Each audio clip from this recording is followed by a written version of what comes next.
नमस्कार, मैं हूं प्रवीण दुबे। कोरोना से लड़ाई में पीएम मोदी का बूस्टर डोज, बड़ा ऐलान। अब देश के हर नागरिक को मुफ्त वैक्सीन लगाएगी केंद्र सरकार। वैक्सीन प्रोडक्शन कंपनियों से वैक्सीन खरीदकर राज्य सरकारों को ये वैक्सीन फ्री में उपलब्ध कराई जाएंगी। 21 जून से पूरे देश में एक साथ मुफ्त टीकाकरण की शुरुआत होगी। पीएम मोदी का यह ऐलान उस समय आया जब वैक्सीन के संकट को लेकर गैर भाजपा शासित राज्यों से लगातार सवाल उठते रहे हैं और इसके लिए केंद्र सरकार को दोषी ठहराया जाता रहा। राज्यों की तरफ से किए गए ग्लोबल टेंडर पर भी संकट के बादल थे। पीएम मोदी ने आज स्पष्ट किया कि अब तक देश में 23 करोड़ डोज दी जा चुकी है और 7 कंपनियों की भागीदारी के साथ देश में वैक्सीन सप्लाई अब तेजी से बढ़ाई जाएगी। पीएम मोदी ने पिछली सरकारों को लेकर भी इशारों में कहा कि पहले दूसरे देशों से वैक्सीन लेने में दशकों लग जाते थे, अब साल भर के भीतर ही देश का अपना मेड इन इंडिया वैक्सीन तैयार हो गया। कोरोना से निपटने पिछले 1.25 साल में नया हेल्थ इंफ्रास्ट्रक्चर भी तैयार किया गया। सेहत के टीके के बाद दूसरी बड़ी फिक्र 2 वक्त की रोटी की गारंटी। तो पीएम मोदी ने दूसरा बड़ा ऐलान प्रधानमंत्री गरीब कल्याण अन्न योजना को लेकर किया और कहा कि ये योजना अब दिवाली तक जारी रहेगी। यानी इस योजना के दायरे में आने वाले हर व्यक्ति को अब दीपावली तक मुफ्त अनाज मिल सकेगा। कोरोना संकट के समय में केंद्र सरकार की तरफ से राज्यों को मुफ्त वैक्सीन देने के फैसले के साथ क्या राज्यों में कोरोना की लड़ाई को और धार मिलेगी? क्या रफ्तार पकड़ सकेंगे राज्यों के वैक्सीनेशन प्रोग्राम? सवाल देश की सेहत का है और भी हैं बहुत सारे सवाल। एक खास पैनल हमारे साथ मौजूद होगा जिससे हम कहेंगे जवाब तो देना होगा, लेकिन पहले आपको दिखाते हैं एक रिपोर्ट। देखिए,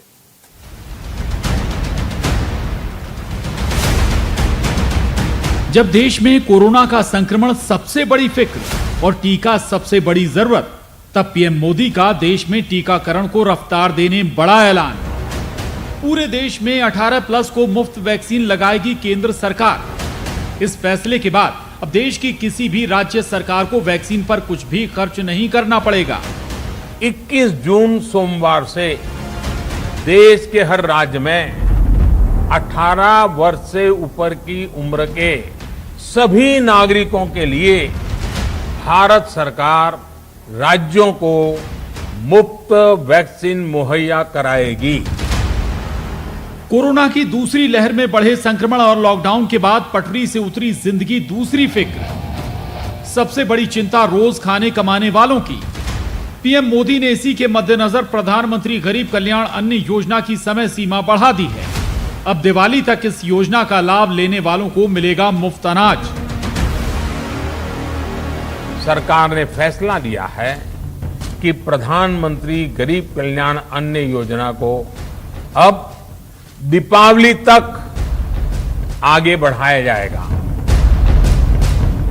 सीएम शिवराज ने भी पीएम मोदी के ऐलान पर आभार जताया है। गरीब कल्याण अन्न योजना के अंतर्गत अब गरीबों को निःशुल्क राशन भारत सरकार के द्वारा नवंबर माह तक दिया जाएगा। ये गरीबों के लिए बड़ा संबल है। मैं इसके लिए भी प्रधानमंत्री जी का आभार प्रकट करता हूं। पीएम मोदी ने कांग्रेस का नाम नहीं लिया, लेकिन इशारों में पिछली सरकारों को कटघरे में खड़ा किया। उन्होंने कहा कि पहले विदेशों से वैक्सीन लेने में देश को दशकों लग जाते थे, लेकिन आज देश ने 1 साल के भीतर made in India vaccine launch कर दी। दिसंबर तक पूरे देश को वैक्सीनेट करने का लक्ष्य क्या फ्री वैक्सीनेशन प्रोग्राम के साथ रफ्तार पकड़ पाएगा? जवाब तो देना होगा। भोपाल में शरद श्रीवास्तव के साथ bureau report, news 18, Madhya Pradesh, Chhattisgarh. अभी 2 मेहमान हैं हमारे साथ, तीसरे जल्द जुड़ जाएंगे। जो जुड़े हुए हैं उनका परिचय करा दूं। हमारे साथ हैं आशीष अग्रवाल, ये कांग्रेस के, माफ कीजिए, बीजेपी के विद्वान ऊर्जावान प्रवक्ता है। आशीष जी का बहुत स्वागत। और दूसरे मेहमान हैं दिनेश गुप्ता, पत्रकारिता का बहुत चर्चित चेहरा है, बहुत अच्छे राजनीतिक विश्लेषक हैं। दिनेश जी का भी स्वागत है। शुरुआत करेंगे बजाय पॉलिटिकल गेस्ट के दिनेश जी से। दिनेश जी, इसे मास्टर स्ट्रोक कह सकते हैं क्या? क्योंकि लगातार आप देखिए कि जो कांग्रेस शासित राज्य हैं वो केंद्र को ब्लेम कर रहे थे और कोर्ट को भी 1-2 बार टिप्पणी करनी पड़ गई कि भाई क्यों ये सेंट्रलाइज नहीं होना चाहिए ये मामला। तो अब तो सियासत का, वैक्सीनेशन को लेकर खास तौर पर सियासत का मुद्दा ही खत्म कर दिया पीएम ने। लेकिन जो मैं समझ पाया हूं,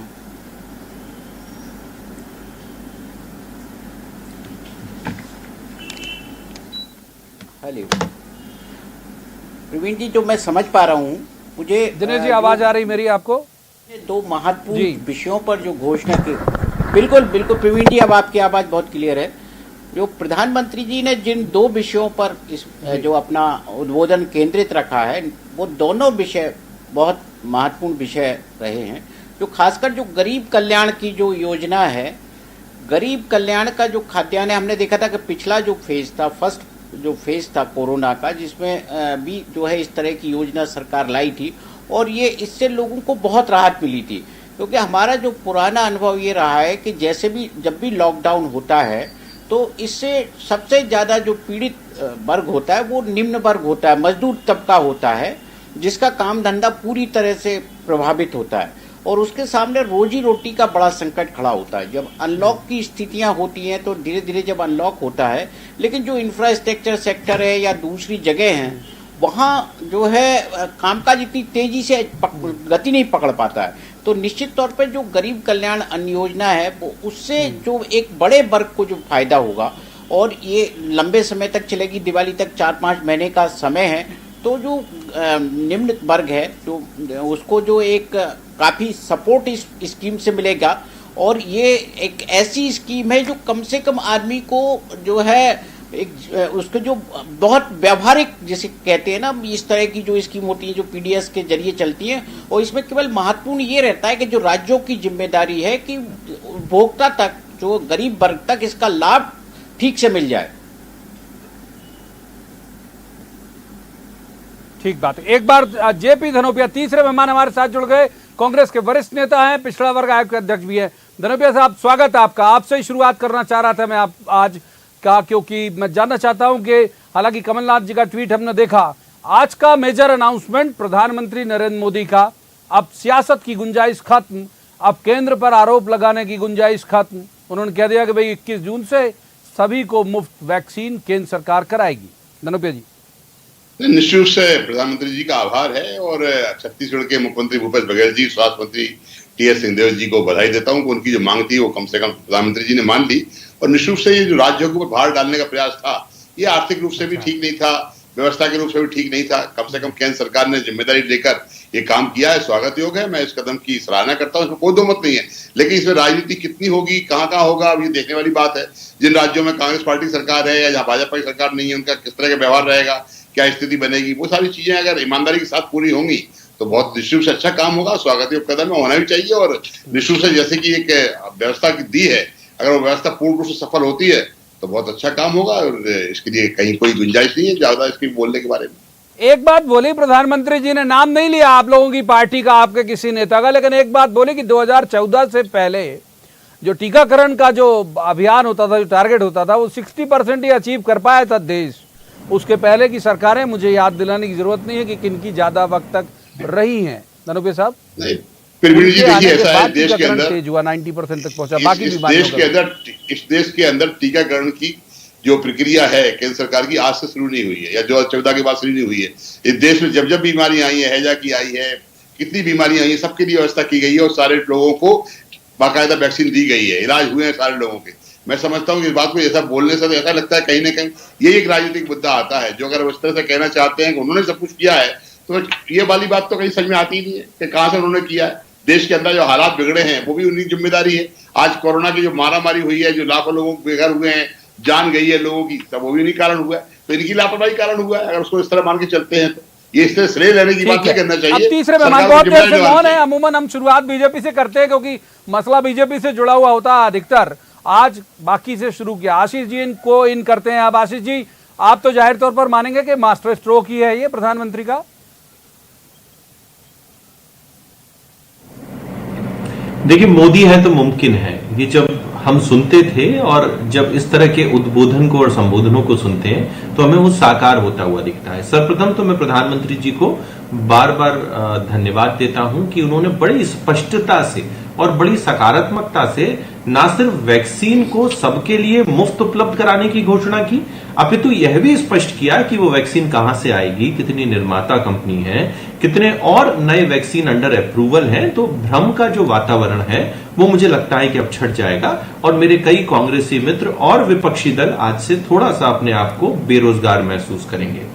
दूसरा और बहुत जो संवेदनशील निर्णय है कि अंतिम पंक्ति में खड़े हुए व्यक्ति की दिवाली के दिए अब जलेंगे।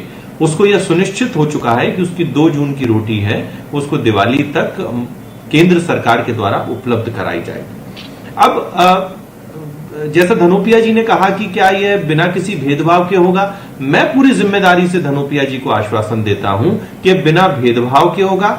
आप तो बस इतना सुनिश्चित कर लो राहुल गांधी जी के माध्यम से कि सबसे पहले तो अब आपके शासित राज्यों में कोई वैक्सीन की वेस्टेज नहीं हो। जो वैक्सीन हेजिटेंसी आपके नेताओं ने पैदा की थी उसको आप बांटने का प्रयास करें, और जैसा पंजाब ने एक उदाहरण पेश किया था कि मुफ्त में ली गई वैक्सीन को निजी अस्पतालों में भेज दिया, तो कम से कम अब वैक्सीन पर आप लोग कोई प्रॉफिटियरिंग ना करें। इसके लिए मुझे ऐसा लगता है कि अब आपको एकजुट हो जाना चाहिए। एक और प्रवीण जी बहुत महत्वपूर्ण विषय है कि देश में 23 करोड़ वैक्सीनेशन हो चुके हैं, 2 करोड़ अभी राज्यों के पास है। इससे हमें यह समझ में आता है कि जो टीका टिप्पणी इन वैक्सीनेशन प्रोग्राम पे हो रही थी वो गलत थी। ये वैक्सीनेशन प्रोग्राम प्रोग्रेसिव था। सबसे पहले फ्रंटलाइन वर्कर, उसके बाद 60 से ऊपर की आबादी, उसके बाद 45 से ऊपर, और अब केंद्र सरकार ने 18 से ऊपर खोल दिए। कांग्रेसी जितना भ्रम फैला रहे थे वो निराधार था, निरर्थक था। ठीक है, दिनेश जी को इन करते। दिनेश जी, एक इन्होंने बात की आशीष जी ने कि जो वेस्टेज है, आ जाता हूं धनुपे आऊंगा, पहले एक बार दिनेश जी वेस्टेज को लेकर आशीष जी ने बात की। जो मेरे पास फिगर है, हो सकता है कि ये सही गलत हो, क्योंकि ये भी गूगल बाबा की मदद से ही निकाले हैं मैंने, कि भाई लक्षद्वीप ने 22% खराब किया, हरियाणा ने 6.65% किया, असम ने किया, पंजाब ने किया 5%, बिहार ने किया। तो ये जो पहले उन्होंने कहा फ्रंटलाइन वर्कर को लगेगा, तो उस समय इन राज्यों ने गंभीरता से लिया। हमारे एमपी पे भी लगता है उसके फिगर को लेके एक बार विश्वास सारंग जो हमारे चिकित्सा शिक्षा मंत्री, उन्होंने फिगर को लेके कहा था कि नहीं, ये फिगर इतनी बर्बादी हमारे यहाँ हुई नहीं, लेकिन हुई तो है बाकी सारे राज्यों में। वो तो उन्हें अब उसकी वैल्यू समझ में आई जब सेकेंड वेव आई। दिनेश जी, बिल्कुल, जो शुरुआती दौर था प्रवीण जी, वो ज्यादा वैक्सीन को लेकर लोगों में बहुत ज्यादा हमने रुझान देखा नहीं था। और जो गाइडलाइन भी थी वो गाइडलाइन ऐसी थी कि जिसमें लिमिटेड लोगों के लिए थी, तो लोगों का माइंड सेट भी ऐसा था कि अभी हमारी जब बारी आएगी तब हम देखेंगे। और फिर जिस तरह का प्रचार तंत्र हमने देखा उससे भी वैक्सीनेशन पर जो है असर पड़ा। और बीच का ये जो मामला था कि राज्य खरीदेंगे, केंद्र खरीदेंगे, उसने भी कहीं ना कहीं ये जो वैक्सीनेशन का जो वेस्टेज है, जो सबसे चिंताजनक विषय था, क्योंकि हमारे लिए जो जिस तरह से पोलियो के लिए कहते हैं ना एक एक बूंद महत्वपूर्ण थी, उसी तरह ये वैक्सीनेशन की एक एक बूंद बहुत महत्वपूर्ण थी और लोगों का जागरूक होना बहुत जरूरी था। लेकिन ये जो सेकेंड वेव थी जिसने लोगों को बताया कि हमें किस तरह की सुरक्षा किस चीज से मिल सकती है, तो केवल इस वक्त ये उम्मीद कर सकते हैं कि लोग उस वैक्सीनेशन को लेकर जागरूक रहेंगे। और जो आपसी राजनीति है, चाहे राज्यों की हो या केंद्रों की हो, कि वैक्सीनेशन हम करेंगे, हम खरीदेंगे, वो मुझे लगता है कि प्रधानमंत्री जी के उद्बोधन के बाद वैक्सीनेशन को लेकर सारे विवाद अब समाप्त हो जाना चाहिए। ठीक बात है। एक अब धनोपिया साहब को कुछ जवाब भी देना चाह रहे थे आशीष जी की बात का, और उसी में मैं एड ऑन कर देता हूं। धनोपिया साहब, उन्होंने एक बात तो ठीक कही प्रधानमंत्री जी ने कि अगर फ्रंटलाइन वर्कर को उस समय नहीं लगाया गया होता तो सेकेंड वेव में क्या होता और क्या होता बोल के उन्होंने छोड़ दिया। और बहुत सारे भाव उसमें गुम्फे थे कि किस तरह से ये कैजुअलिटी का जो रेट है वो और कितना ज़्यादा होता। तो एक तरह से अगर उस समय जो उन्होंने प्लान किया कि प्रायोरिटी किन को देना चाहिए, तो ये तो सही निर्णय था केंद्र का। नहीं, मैं आशीष जी की बात का ये कहना चाहता था कि उन्होंने कहा कि साथ दिवाली तक अब 80 करोड़ लोगों को निःशुल्क भोजन मिलेगा। अभी तक कितने लोगों को दे दिया भाई आप लोगों ने? क्या 75% लोगों को आप बांट रहे हैं क्या? 130 करोड़ की आबादी में अगर 80 करोड़ लोगों को आप बोल रहे हो, जिसमें छोटे बच्चे परिवार सभी लोग हैं, तो ये इस तरह की झूठी वाहवाही लेने से कोई मतलब नहीं होता है। मध्य प्रदेश के हालात देख लीजिए क्या है, लोगों को बाजरा मिल रहा था, अभी 4 रोटी तो नहीं खा पा रहे थे, क्या हालात बने हुए थे। इसलिए इस तरह की घोषणाएं करने से कोई मतलब नहीं होता है। लेकिन वैक्सीन के मामले में मैंने सिर्फ कहा है कि प्रधानमंत्री जी ने एज ए प्रधानमंत्री एज ए प्राइम मिनिस्टर अपनी ड्यूटी पूरी करने का जो प्रयास किया उसके लिए निश्चित साधुवाद बधाई पाप है। लेकिन आगे जो संख्याएं हैं वो अपने आप में एक महत्वपूर्ण होती हैं कि आपने पहले भी घोषणा की थी पश्चिम बंगाल चुनाव के टाइम पे 18 साल से लोगों को इंजेक्शन लगेगा, इंजेक्शन है ही नहीं। आज भी मध्य प्रदेश में कहाँ इंजेक्शन है मुझे बता दीजिए, कितने लोग घूम रहे हैं इंजेक्शन के लिए, वैक्सीन के लिए है ही नहीं। आज आदेश हुए हैं कि साहब परसों 9 तारीख को भोपाल के अंदर दुकान खुलेंगी, लेकिन पहले वैक्सीन लगेगी कर्मचारियों को। कहां से लग जाएंगे भाई, कहाँ व्यवस्था है आपका? ये सारी चीजें घोषणाएं करना बोलना बड़ी अलग बात है, मुंह चलाना अलग बात है, सरकार चलाना अलग बात है। ये व्यवस्थाएं करने में पसीना आ जाएगा और इतनी अव्यवस्था फैलने वाली है कि देखने लायक है मध्य प्रदेश के अंदर क्या पूरे प्रदेश के अंदर। इसलिए ऐसी बात नहीं है, व्यवस्था करने के सिस्टम होता है। जो आपने कहा कि 25% हम प्राइवेट हॉस्पिटल को देंगे, वो 150 रुपए चार्ज करेंगे, तो उनसे क्या उनको कीमत क्या मिलेगी? इस बात की कोई गारंटी रहेगी? 25% किन किन लोगों को आप देंगे? ये सारी की सारी अभी बहुत ज्यादा दूर है, इसका पूरा डिटेल ऑर्डर आने के बाद मालूम पड़ेगा। प्रधानमंत्री जी ने व्यवस्था करने का प्रयास किया है, व्यवस्था नहीं की है। अभी है कहाँ वैक्सीन? जो आप इतने लोगों को आप वैक्सीन की बात करें, हम वैक्सीन दे देंगे, उपलब्ध करा देंगे, वैक्सीन है नहीं। अभी माफ करिए साहब, वैक्सीन आ रही है, वैक्सीन के अभी कोटा चल रहे हैं, वैक्सीन के टेंडर हो रहे हैं, ग्लोबल टेंडर की बात हुई, अब सरकार करेगी, केंद्र सरकार भी लेगी वैक्सीन, जब लेके सप्लाई करेगी, आएगी तब दोगे ना आप वैक्सीन। आशीष जी, जिनके डायलॉग को इन्होंने कोट किया कि मुंह चलाना बहुत आसान है, उन्होंने ट्वीट भी किया, कमलनाथ जी ने, उन्होंने उन्हीं का है डायलॉग, और उन्होंने ट्वीट भी किया है कि मोदी जी जिस वक्त करना चाहिए थी व्यवस्था तब आप रैलियों में व्यस्त थे, और उनका डिसीजन ठीक है लेकिन ये पहले किया जाना चाहिए था। देखिए, अब कांग्रेसियों से ये तो उम्मीद नहीं की जाएगी कि वे ये कहने लगेंगे कि नहीं नहीं मोदी है तो मुमकिन है, तो वो तो निश्चित ही ऐसी बात करेंगे। परंतु बाय एंड लार्ज कांग्रेसी स्वीकार रहे हैं कि पॉलिसी वाइज ये एक श्रेयस्कर निर्णय है।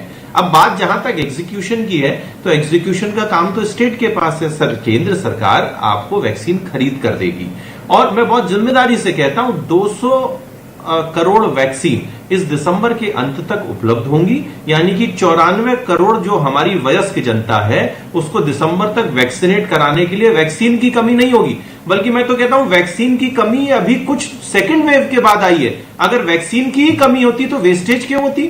ऐसे कई राज्य हैं जहां पर 40-50% ही फ्रंटलाइन वर्कर वैक्सीनेटेड हुए हैं, तो लोगों में वैक्सीन हेजिटेंसी थी और उसके कई कारण हैं जिसपे हम चर्चा कर चुके हैं।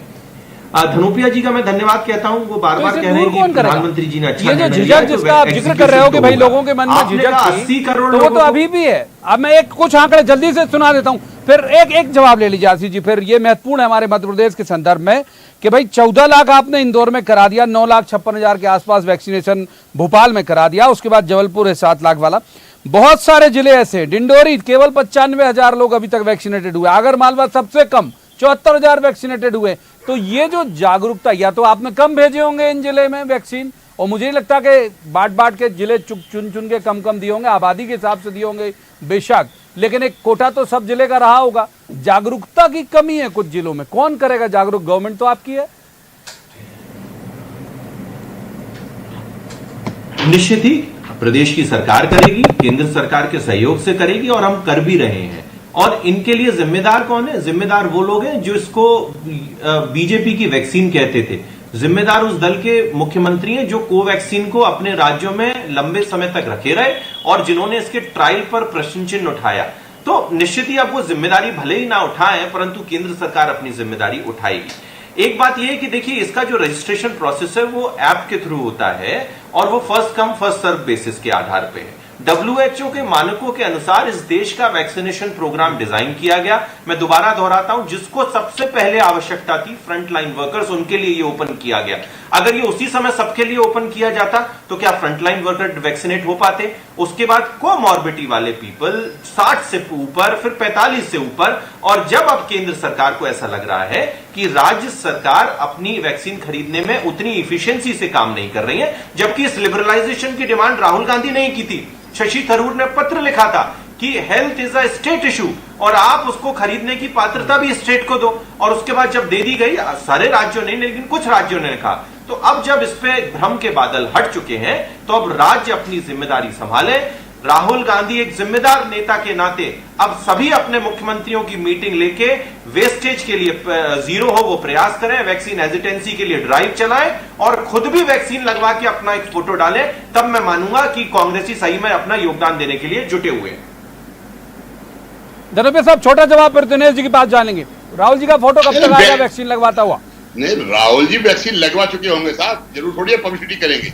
मैं नहीं समझता कि इस बात के लिए उन्होंने अपनी जान जोखिम में डालेंगे। उन्होंने अपना लगवा लिया होगा, लेकिन फोटो डालने के पब्लिसिटी करने वाला काम मैं समझता हूँ राहुल जी इन सब चीज बहुत दूर है। जहां तक वेस्टेज की बात हो रही है, वेस्टेज का सिस्टम डिफेक्टेड है। आपने ऐप पर रजिस्ट्रेशन करा दिया, 100 लोगों का रजिस्ट्रेशन कर दिया, पहुंचे 80 लोग, 20 लोगों के लिए आपने वो बेकार हो गया आपका डोज। तो वो व्यवस्था तो कौन करेगा? सरकार कर रही है ना। सरकार ने कहा, अभी जैसे कहा कि भोपाल में की बात कर रहा हूं मैं, कि यार 9 तारीख को लोग सब वैक्सीन लगवाएंगे। अब जिसके पास आधार कार्ड नहीं है, रजिस्ट्रेशन नहीं होगा, क्या लगाएंगे? आपका मार्केट में आपका स्टॉल लगाएंगे क्या? जगह जगह आपका बैन लेके चलेंगे कि सर दीजिए हम लगाते फिर रहे हैं सबके लिए। ये व्यवस्था अलग है और कहना अलग है। निश्चित रूप से वैक्सीन की जो वेस्टेज है उसके लिए सरकार की नीति, सरकार का अरेंजमेंट है, चाहे स्टेट गवर्नमेंट हो या सेंट्रल गवर्नमेंट हो। लेकिन सेंट्रल गवर्नमेंट ने जो वैक्सीन को सप्लाई करने की बात की है, मुझे 100% संदेह इस बात का है कि पूरी वैक्सीन लोगों को नहीं मिलेगी और वही मारामारी रहेगी जो पहले रह रही थी।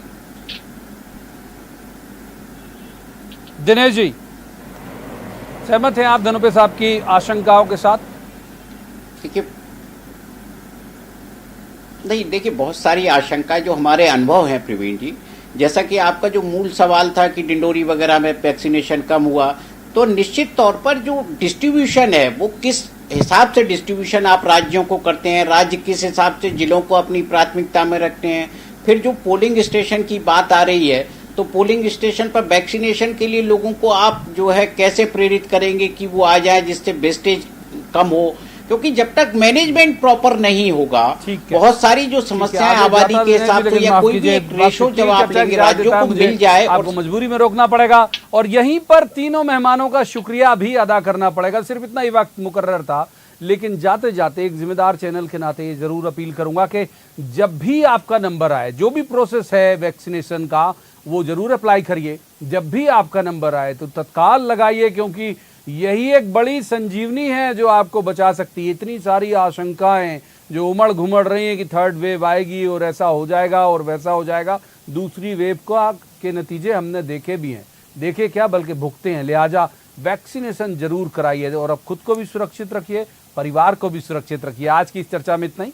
कल किसी खास मसले पर खास पैनल के साथ बैठकर कहेंगे कि जवाब तो देना होगा। तब तक आप देखते रहिए न्यूज़ 18 मध्य प्रदेश छत्तीसगढ़।